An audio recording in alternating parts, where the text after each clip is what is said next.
Well, it's that time again in the financial market where you have to be greedy and buy and keep on buying more good stocks because they are damn cheap. They are undervalued.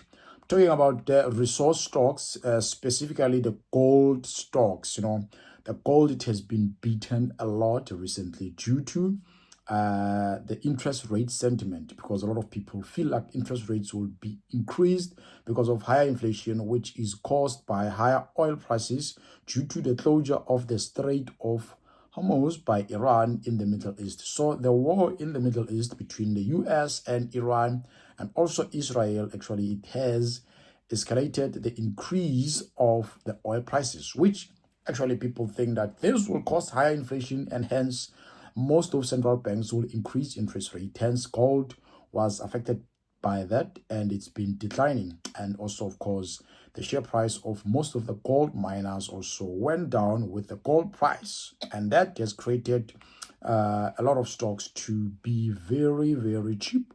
In terms of the valuations, they are undervalued. So in this video, guys, I want to share with you one of the stock that I own, which is wits mine. I believe this stock, it is significantly undervalued, and I've been buying the stock. And recently, I've actually last month, because now it's August. In July, of course, I've added like 30,000 shares, which were worth like 20,000 rands in US dollar. That is 1.2. I've been adding, and I'm still going to add, because this stock, I believe it's very, very, very cheap in terms of the valuation. So the company, it's wits mining, and it has its flagship project. It's Carlo Shallow project. It's located here in South Africa, west of Johannesburg, within the Witwatersrand Basin, which is known for its history of producing a lot of gold, and it's still producing even now. There's still gold that is being produced. Mines such as South Deep, the Evander, which is Pan-African Resources, Sebanye, still water. So there's still production going on within the Witwatersrand Basin. So wits mine, it's an Australian mine which is listed here in Mzansi, Johannesburg Stock Exchange. It's also listed in the Australian Stock Exchange. And currently the mine, it's a developer. They are currently busy constructing that mine, developing that mine, doing all the underground infrastructure and also surface infrastructure. Just to give you a little bit of the background, or to highlight the current project economics for wits mine, for Carlo Shallow project.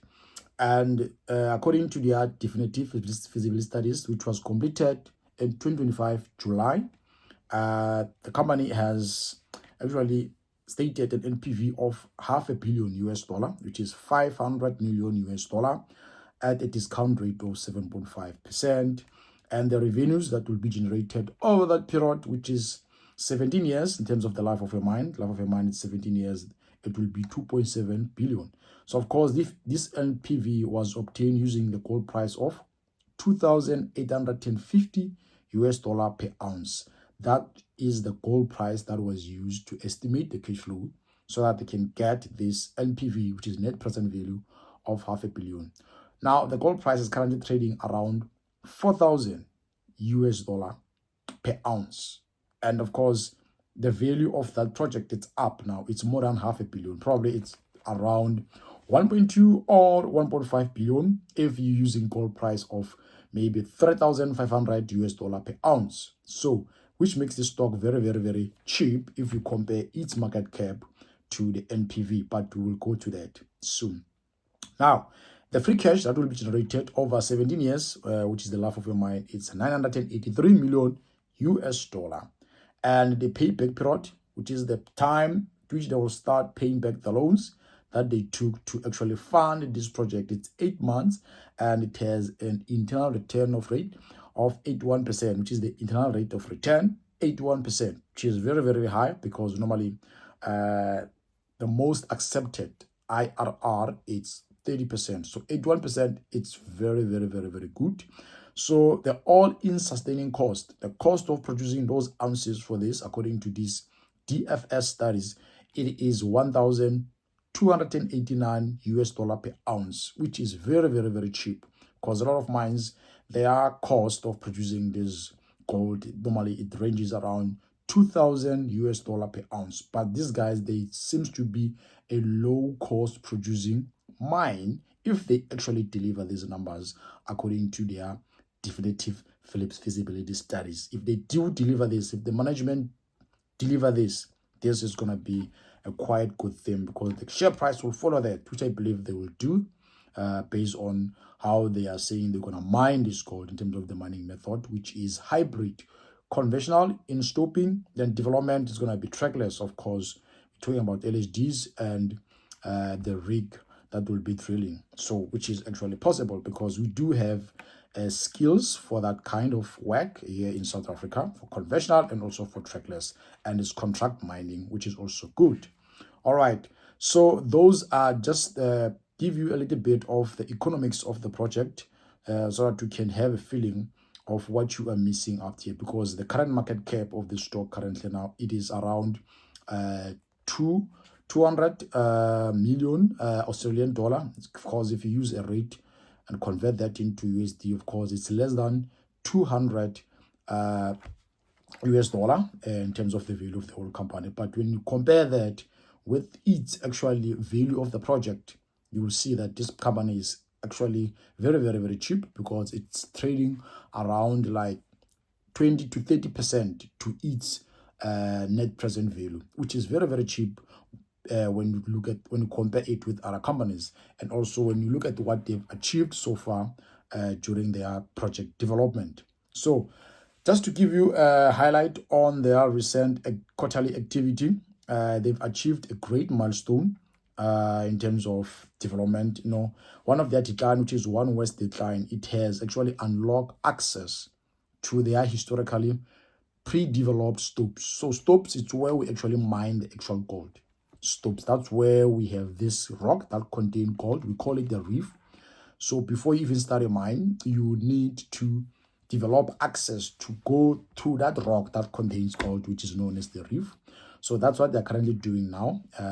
Their surface infrastructure is almost 90% done. They're currently busy now with underground infrastructure, which is now developing access to the reef, to the actual rock that has gold. And one of their decline, which is the access to the reef, it has actually opened up, you know, those old stopes, which were actually developed by the previous owners, but they were never mined for some reason. But now those stopes, they just need minor modification so that they can accommodate their current equipment that they are using now, the trackless equipment. So the company is producing actually their first gold pour. It was last year in December. They are using a plant. They are renting a plant from Sibanye, which is at Ezulwini. So they are stockpiling 30,000 tons on surface, on site at West Wits. Then they will truck those tons to Sibanye, where they will be processed, because what they're currently doing, which is development, blasting the access, those access, they are on reef. They are on reef, but the grade is lower. But since this One West decline has opened up those old stopes, that will improve the grade, the value of gold that is contained in that reef, to improve the head grade, because they will mine those stopes and combine that ore with the development ore and send it to Sibanye and start generating cash flow while they're still busy developing. And the mineral resource estimation, these guys, they're sitting at 7.2 million ounces of gold underground, and that is the grade of those mineral resources. It's 4 gram a ton. So it's 7.2 million ounces at 4 gram a ton, which is quite a very huge resource.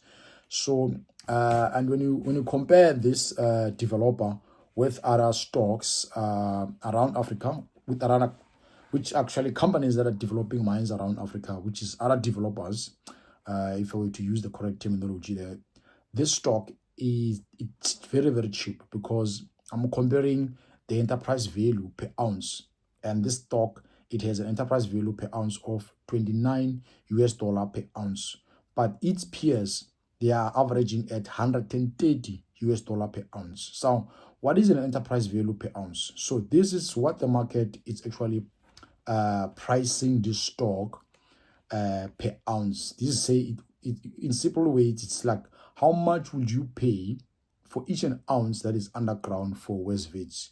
and Westwich is priced at 29. But its peers around Africa, they are priced at an average of around 130 US dollar per ounce, because I've looked at 5 different developers around Africa, and then I've then taken the average, then I've found a value of 130 US dollar per ounce. So that it is very, very, very, very high compared to where Westwich is currently at, with 29 US dollar per ounce as its enterprise value per ounce, because that value depends on certain factors which actually can be used as risk, which is permitting. Is the mine permitted? Financing, how easily is the mine going to get financed? And Westwich is fully financed, it's fully funded.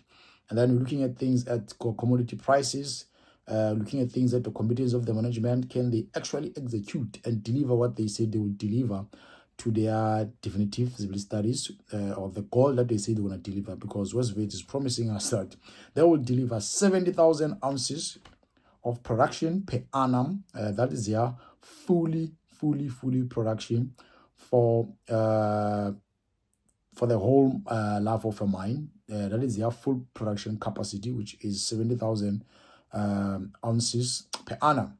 So can they actually deliver that as per their DFS? Can they do that? So that's one of the factors that value, enterprise value per ounce, actually it will account. So, but Westwich, it is permitted, it is fully funded. I believe the management so far, when I look at these things that they say they will achieve, back in the days, I think they've done quite a lot in terms of their milestone that they've achieved. I believe that they can do that. And the price of gold, it's currently stable now. And I believe that central banks will continue buying gold. Gold will continue, the bull market of gold will continue actually. So this was just a correction, but it won't go up in a straight line. So I don't understand why it's so valued far much lesser compared to its peers, which is now sitting at an enterprise value per ounce of 29 US dollar per ounce. That is ridiculous cheap.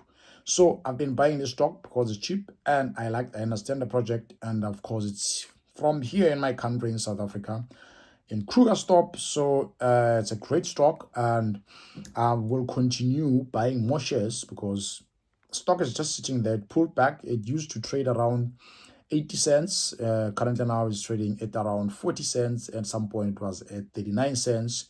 But I bought the stock before they did the consolidation. I bought it at 1.5 cents. Then they did consolidation. And then the stock was a bit up, and then they reduced the number of shares, of course, when they do the consolidation, and then the stock goes up. But now from its previous all-time highs, the stock has dropped by more than 100%. And I'm buying more so that if the stock goes back up to its previous all-time highs, and I'm double my money, that's the aim, to make money, but over a long term. So this is a great time to buy because, stock prices, actually the stocks, they fluctuate between fear and greed, When they're going up and overextended, overvalued, a lot of amateurs come and buy near the top. Those are the guys that lose money, or those who buy near the top, and then the stock just retraces and then go back again down. And then us who understand this game, we wait to buy these good companies during times of fear, which is now. Now it's times of fear now, because the sentiment, actually, it's factoring the possibilities of central banks increasing interest rates due to higher inflation, and they've dumped a lot of shares of gold miners, and they've also went short on gold. So now it's time of fear. It's fear. The market, it's fear. It's fearful. It's time to accumulate for us investors who want to make money over a long run, because in this business, for you to make money, you need to be a contrarian. You need to buy while others are fearful, and you need to sell while others are greedy. So you buy during deep pullbacks while there is blood on the street, a lot of fear on the street. You accumulate shares of these great stocks, these great companies. Then when there's greedy, when everyone is buying now, your cousins are starting to give you stock tips, and then even dogs are giving you stock tips. That's the time for you to sell. It's a bad market condition. It's greedy there. You just trim your stocks, you trim your profits, you take your profits, and you wait for fear again to hit the streets. Then you start accumulating these shares again. That's how you make money over a long term into stock investing. So for the remaining year now, there are two things that I will be currently looking at. from Wits Mining. It's Project 200 and also the connection of the grid to their site. So Project 200, it's a scoping study actually that it's gonna be released at the end of August this year in 2026. So that scoping study actually, it's a study that has been carried out or conducted to provide a clear pathway of producing 200,000 ounces of gold per annum, because currently their current mine plan it's 70,000 ounces per annum. They are gonna produce 70,000 ounces per annum with the Kalo Shallow project, but of course they wanna ramp up, they wanna increase that production actually and be a mine that produces around 200,000 ounces per annum. But to reach there, they need a clear pathway, which is why they conducted a scoping study to actually find a way of actually producing that. So those studies, or that study actually, it's due to at the end of this month, which is August. So that's one of the things that I will be looking at, which might be a catalyst to actually push the share price of the stock up higher. And also I will be looking at the developments of their grid connections, because currently they don't have a grid connection, so they are using generators and diesel to actually power the current activities that are happening there, their site, which is underground operation and also surface structure. So for power, they are depending on those diesel, and they are using a lot of diesel, and that's a high cost. You know, diesel, it's expensive at these prices currently now with this high oil prices. So if the grid is connected, that will lower cost, of course, and also if the scoping study comes with actually great project economics, that will add more value again to the Kalo Shallow and to Wits Mining. So with that being said, guys, I will see you in the next video, and happy investing until next time. Bye.